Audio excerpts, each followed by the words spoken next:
Olá, pessoal. Então, dando continuidade à disciplina, nosso próximo módulo, a gente vai conhecer e pontuar algumas coisas importantes sobre a digestão dos alimentos e como é que acontece isso no trato digestivo do cavalo. Bom, vamos conhecer um pouco melhor a digestão, então, de cada nutriente, ou como que a gente espera, ou como que deveria ser. Vamos conhecer um pouquinho essa anatomia do trato digestivo, um pouco mais detalhado do que a gente viu no módulo passado, e conhecer um pouco melhor os alimentos. Então, volumosos, vamos tentar pontuar aqui as principais gramíneas, acho que é uma dúvida comum. O hábito de pastejo dos equinos, como que esses equinos decidem onde que eles vão pastejar, o que que eles vão comer. E, por fim, falar um pouquinho sobre os concentrados. Bom, então aqui, nessa figura, é uma figura esquemática, só para mostrar, nos três quadrantes grandes aqui, o estômago, o intestino delgado e o intestino grosso. Imaginem aqui a entrada da dieta no trato digestivo. Quando entra aqui, por exemplo, a fibra fermentável, essa fibra fermentável, ela não é capaz de ser digerida no estômago nem no intestino delgado. Então ela vai ser digerida no intestino grosso, principalmente pelas bactérias, pela flora que coloniza o intestino grosso, e aí pensando em seco, cólon maior, cólon menor. Essas fibras fermentáveis, ou as que são possíveis de ser digeridas, vão virar ácidos graxos voláteis. O que são esses ácidos graxos voláteis? São ácidos graxos, ou são compostos que caem dentro do metabolismo hepático, principalmente, lá dentro do fígado, e lá dentro do fígado eles podem virar gordura, eles podem ser armazenados na forma de gordura, ou podem virar fonte de energia, podem se transformar, ou alguns tipos deles podem se transformar em glicose e transformar em fonte de energia. E a gordura que entra na dieta? A gordura que entra na dieta, ela vai ser digerida, começa a ser digerida, e principalmente aqui no intestino delgado, que é onde aqueles sais biliares ou aqueles sais responsáveis pela digestão dos lipídios ou da gordura vão ser jogados ou vão ser liberados no intestino delgado. Aqui no intestino delgado eles vão ser digeridos, vão ser absorvidos e também vão ser absorvidos na forma de ácidos graxos. E aí esses aqui principalmente vão se tornar reserva energética na forma de gordura. Bom, e os carboidratos? Os carboidratos vão ser digeridos principalmente no estômago e no intestino delgado. E que carboidratos são esses? Vamos pensar naqueles carboidratos que a gente comentou, que não são as celuloses e as hemiceluloses. Ou seja, aqui está, a gente inclui aqui nessa categoria os açúcares, o amido, outros tipos de açúcares menos complexos, vamos dizer assim, açúcares simples, que vão ser digeridos principalmente no estômago e no início do intestino delgado. Esses carboidratos de digestibilidade mais rápida, ou que o cavalo consegue digerir com enzimas próprias, vão ser transformados em glicose e podem virar fonte de energia naquele mesmo momento, que são absorvidos, ou podem ser armazenados na forma de glicogênio. E aí, principalmente no fígado e nos músculos. Tá? Essa glicose, quando esse armazenamento de glicogênio foi completo, vamos dizer assim, esse cavalo não está realizando nenhum tipo de trabalho e as reservas de glicogênio já estão completas.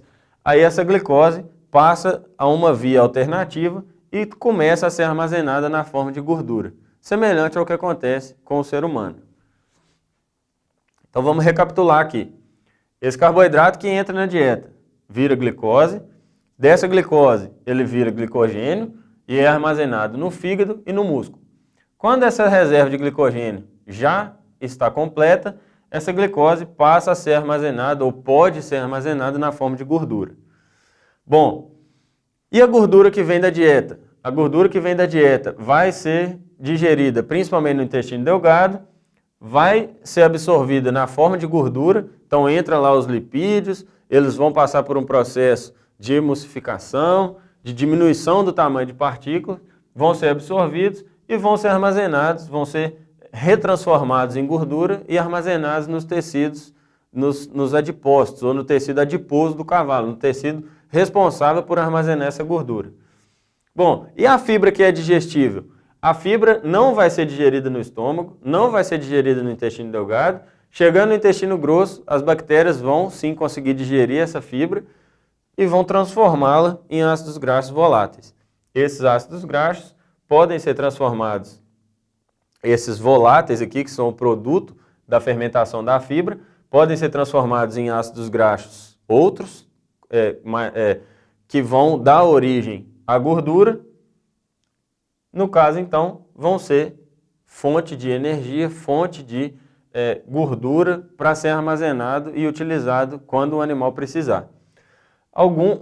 Principalmente um tipo desse ácido graxo volátil, que é o propionato, ele pode ser transformado em glicose. E aí seguir as vias metabólicas da glicose normalmente. Não vamos entrar nesse mérito, mas aqui só para a gente entender como é que funciona isso no trato digestivo do cavalo. Bom, como é que é essa fermentação da fibra no intestino grosso?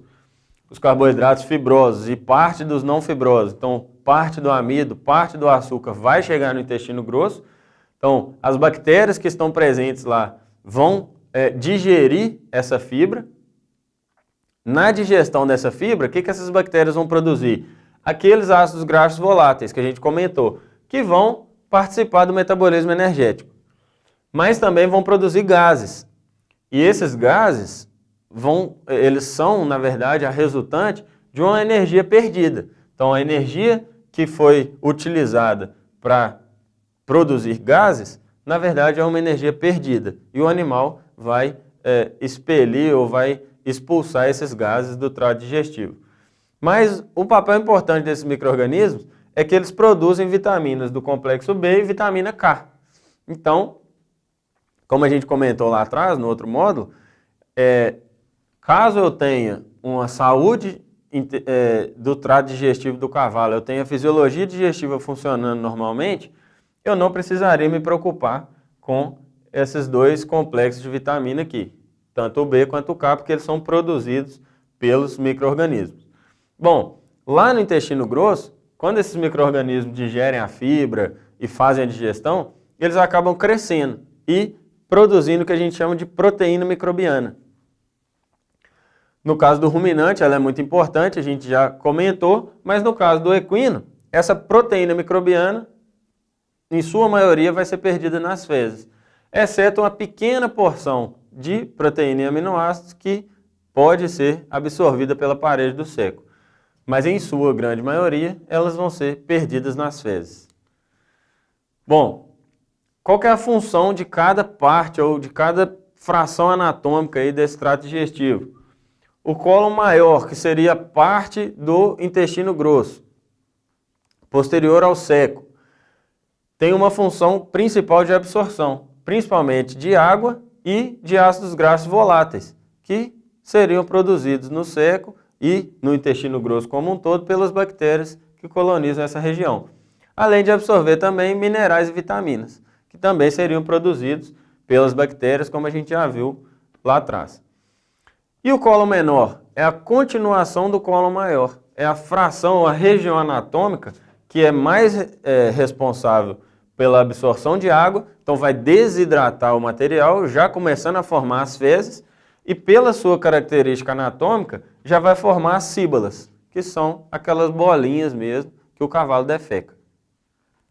Então são essas duas regiões do intestino grosso que são responsáveis por essas funções. Bom, o que é importante eu saber? O que meu cavalo está comendo?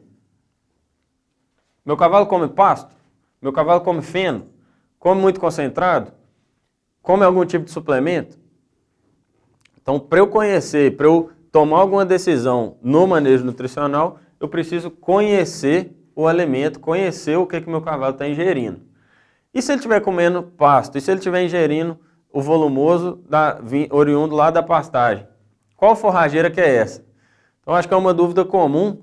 Vamos pontuar aqui alguns benefícios ou alguns pontos positivos e negativos de algumas gramíneas mais comuns. O que a qualidade dessas forragens depende? Depende se é um alimento fresco ou se é desidratado e qual que foi o critério, ou qual que foi o cuidado que eu tive ao realizar esse processo de conservação. Se é gramínea ou leguminosa, e aí vai depender muito da composição da forragem em si, da digestibilidade, dos teores de proteína, a maturidade da planta. Lembra lá que quanto mais jovem essa planta for, melhor vai ser seu valor nutritivo.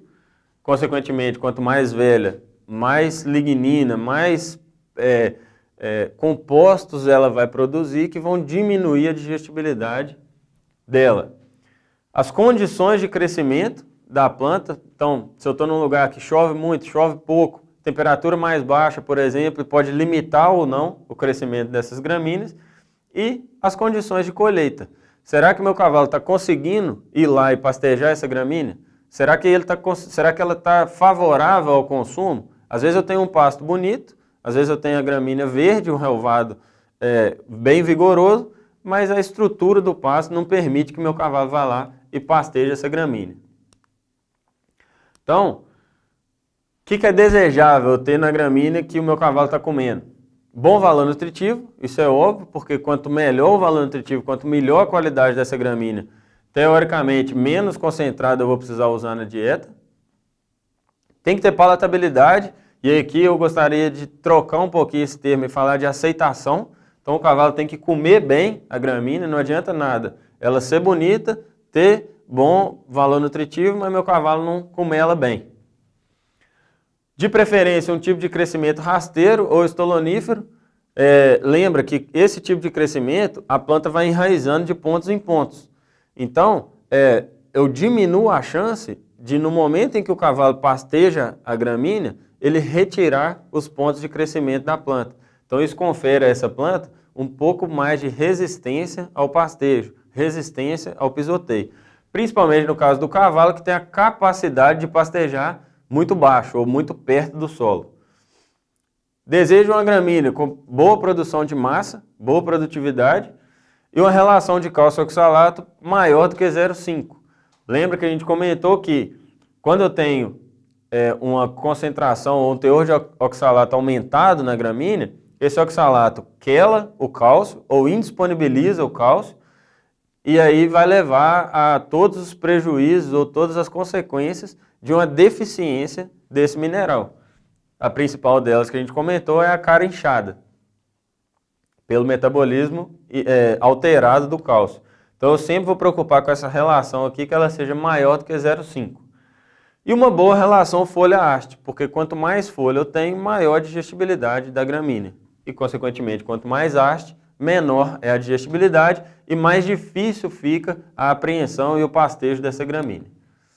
Bom, na natureza ou no sistema de criação desejável, meu cavalo deveria pastar aproximadamente 60% do tempo do dia dele, que não é o que acontece na maioria das vezes. Então, em pastos bem manejados, a taxa de consumo varia de 0,3 a 0,5 kg de matéria seca por hora. Então nós estamos falando que um cavalo demora 1 hora para poder comer 500 gramas de matéria seca. No caso das forragens frescas ou da pastagem, eu preciso conhecer o que são as gramíneas ou o que são as leguminosas e qual que é a interferência de uma e outra, por exemplo, no comportamento do pastejo ou, por exemplo, na digestibilidade, qual que é a influência de cada espécie dessa aqui no meu manejo nutricional. O que cada uma dessa aqui fornece de nutriente, por exemplo, para o cavalo e assim por diante. Bom, entrando um pouco nas gramíneas tropicais. Principal fonte de energia, na maioria dos casos, na maioria das dietas, porque é uma fonte de carboidrato, como a gente falou, de celulose e hemicelulose, então vai ser fermentado pelo cavalo, ou melhor, pelas bactérias que colonizam o trato digestivo do cavalo, e vai ser uma fonte de energia importante. A qualidade depende do estado de crescimento, como a gente já chamou a atenção, e tem que ter alguns cuidados na escolha dessa gramínea, ou na formação de uma área nova, por exemplo. Cuidados do tipo, é uma gramínea que os cavalos vão conseguir comer bem? Ou o manejo dessa gramínea é mais fácil ou mais difícil? Será que a gente está preparado, por exemplo, para conseguir manejar bem essa gramínea? Às vezes a gente pensa que sim, quando na verdade, na prática, o manejo do dia a dia é um pouco mais difícil. Bom, o primeiro exemplo é o Tifton 85, que é tido como das melhores gramíneas para utilizar com equinos. Em compensação, tem um alto custo de formação e um manejo um pouco mais difícil, porque como o tipo de crescimento é rasteiro, ela enraiza de pontos em pontos, como a gente comentou, às vezes eu tenho um relvado ou eu tenho um pasto alto, mas que na verdade ele é baixo. Por exemplo, se eu tenho uma gramínea de crescimento entorcerado, visualmente é mais fácil eu ver que ela passou, que ela está com o estado fenológico muito avançado. No caso do Tifton é mais difícil, porque eu estou conseguindo ver a pastagem, ela está teoricamente baixa, mas ele já passou. Visualmente é mais difícil de ver que passou. Outro detalhe, é muito exigente em fertilidade de solo, então eu preciso manter a área com adubações periódicas, adubação química e em alguns casos, na maioria deles, adubação orgânica, porque é uma gramínea que tem exigência grande ou alta em matéria orgânica no solo. Tem uma boa relação folha-colmo, então quando bem manejada, a maioria do que a gente pega na estrutura do pasto lá é folha, então isso é bom. Bom valor nutritivo e muito palatável, mas precisa de ser usada com critério, assim como todas as outras. Coach Cross é da família do Tifton, com um crescimento, uma estrutura semelhante, apesar de ter as folhas um pouco menores, um pouco mais finas do que do Tifton, mas tem aquela característica de ter o crescimento estolonífero, ou seja, enraiza de pontos em pontos, confere resistência ao pastejo, pode ser utilizada para pastejo ou para feno, assim como o Tifton, dá um feno de boa qualidade, tem bom valor nutritivo e tem um agravante aqui que ela é sensível às cigarrinhas das pastagens. Então, em locais onde eu tenho problemas com cigarrinhas, eu preciso ficar atento para fazer controle ou para não formar áreas novas com essa gramínea. Gigs. Gigs é uma outra gramínea do mesmo gênero do Tifton e do Coach Cross. Também apresenta o colmo fino, também dá um excelente feno. Lembra que toda gramínea que tem o colmo mais fino dá um feno de boa qualidade, porque a relação a velocidade de desidratação entre o colmo e a folha é semelhante. É bem resistente à seca, então é uma opção para ser utilizada em locais que tem menos precipitação ou que chove menos, mas é um pouco mais sensível ao pastejo intenso. Então, para corrigir isso aqui, a gente poderia trabalhar, por exemplo, rotacionando ela. Tá? Basicamente, todas essas, pessoal, a propagação é por meio de mudas. Isso pode ser um limitante, por exemplo, principalmente de custo. A estrela branca também é uma gramínea do gênero do Tifton. Sua utilização também pode ser para pastejo ou feno. E aí aqui, muitas vezes a gente vê a estrutura do pasto um pouco maior e acha que está bonito. Mas é comum a gente ver, por exemplo, talos mais grossos ou colmos mais grossos com folhas já amareladas, já em processo de senescência. Então, só para a gente ter um valor na cabeça aí, o manejo dessa gramínea deve ser com entrada de 25 a 30 centímetros e saída de 15. Realmente é muito baixo, mas é quando essa gramínea tem o seu maior acúmulo de folha, o seu maior acúmulo líquido. A partir dessas alturas, acima de 30 centímetros, essa gramínea começa a acumular muito colmo. Ela desbalanceia a relação folha-colmo muito rápido. Então tem que estar atento para trabalhar com ela sempre pertinho do chão. E como é uma gramínea exigente em fertilidade de solo, eu preciso também sempre estar atento de repor esse nutriente no solo para não prejudicar ou para não resultar num processo de degradação dessa pastagem. Bom, uma gramínea que está um pouco na moda aí também, que é o vaqueiro, é também da família do um primo meio torto aí do Tifton e dessas outras que a gente comentou. É resistente à seca, pode ser usado em locais de menor precipitação também. O pessoal tem usado muito no norte de Minas. Uma vantagem em relação aos outros, que o plantio é por semente, e aí eu queria chamar a atenção que a semente é muito pequena e muito leve. Toma cuidado para na hora de formar, não enterrar demais, porque se enterrar demais, a semente não consegue romper essa camada do solo e brotar. Os colmos são bem finos, então dá um feno de boa qualidade também, e um lado ruim dela é que a produtividade é bem mais baixa do que a do Tifton ou do que das outras que a gente comentou, por exemplo. Mas é uma possibilidade importante, principalmente pelo plantio ser por semente. Bom, mudando um pouquinho, saindo dessas gramíneas aí do gênero Sinodon, vamos passando para as gramíneas do gênero Pânico. O colonião, que é a espécie de pânico mais comum ou mais conhecida, é da família do Mombasa, do Tanzânia, do Maasai, exigente em fertilidade, talvez tanto quanto o Tifton ou quanto outras gramíneas do gênero Sinodon. O plantio é por sementes, então isso aqui confere uma vantagem grande, principalmente porque a formação das áreas fica mais barata.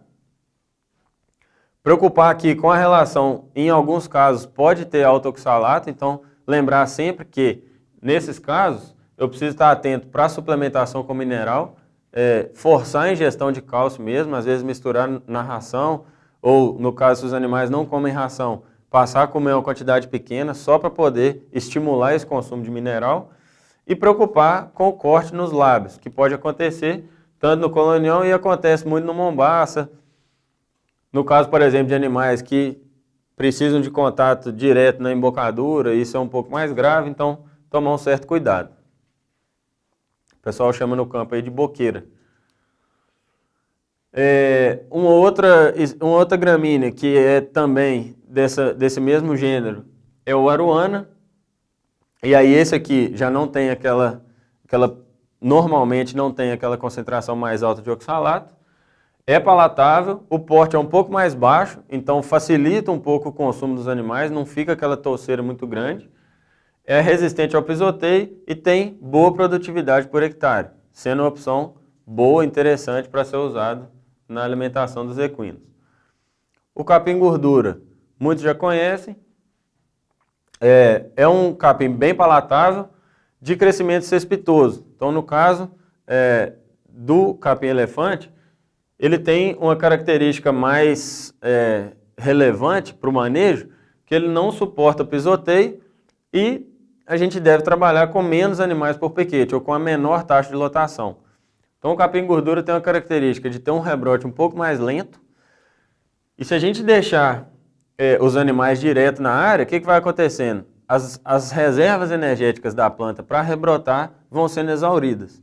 E à medida que o cavalo vai comendo, a planta rebrota. Aí ele vai lá e come o broto. Ela rebrota de novo, vai lá, come o broto, uma hora essa reserva acaba e a gramínea desaparece da área. Então, no caso do gordura, se eu já tiver ele na área implantado, eu posso trabalhar com ele, de preferência rotacionando. E com a taxa de lotação mais baixa. Braquiária medícola. Importante chamar atenção que, em geral, tem um teor de oxalato mais alto, ou seja, aquela relação de cálcio-oxalato é desbalanceada. Baixo valor nutricional, então se eu estiver trabalhando com animais de alto desempenho, com pontos de crescimento explosivo, em alguns casos eu vou precisar corrigir esse baixo valor nutricional com concentrado, então vai precisar entrar concentrado na dieta, uma suplementação básica, e preocupar sempre com essa proporção aí, com essa relação de cálcio, suplementando também, forçando a ingestão do mineral, para que não ocorra essa patologia ou essa doença conhecida aí como cara inchada. Bom, uma outra opção de gramínea que a gente tem é o capim de Rhodes. Produz um bom feno, pode ser utilizado para pastejo também, mas o feno é bom porque o colmo é bem fino. Tem uma exigência média em fertilidade, então às vezes estou trabalhando num lugar com exigência mais baixa, ou numa meia encosta, num topo de morro com exigência um pouco mais baixa. É uma possibilidade e é um capim que tolera bem a seca. Outra opção bem interessante que o cavalo come muito bem, gosta muito dessa gramínea, que é a grama batatais. Ela é estolonífera e rizomatosa. Então, além de ter esse enraizamento de pontos em pontos, ela ainda emite algumas raízes no colmo. O que confere também a ela grande adaptação e grande ela consegue vegetar em locais quase que outras gramíneas não conseguiriam, ela consegue vegetar bem. E aí aqui, principalmente, em solos de baixa fertilidade e em solos com altos teores de alumínio. Essa gramínea é resistente ao alumínio.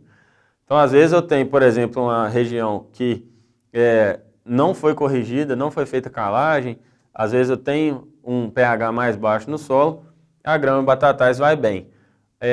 O cultivar comum de grama batatais tem um agravante que é a baixa produtividade. Só que tem um cultivar de grama batatais que chama Pensacola. Esse é melhorado geneticamente e produz bem mais do que o cultivar comum. E aqui foi feito um trabalho avaliando a aceitação de 9 gramíneas por equinos e os autores verificaram que a Pensacola foi a mais aceita no verão, além de apresentar maior produção de matéria seca por hectare. Então, dentre essas 9 aí tinha várias, mas o Pensacola foi a preferida pelos animais. Então, é uma opção importante para poder utilizar, além de que vai bem em solos de fertilidade média e baixa e produz bem.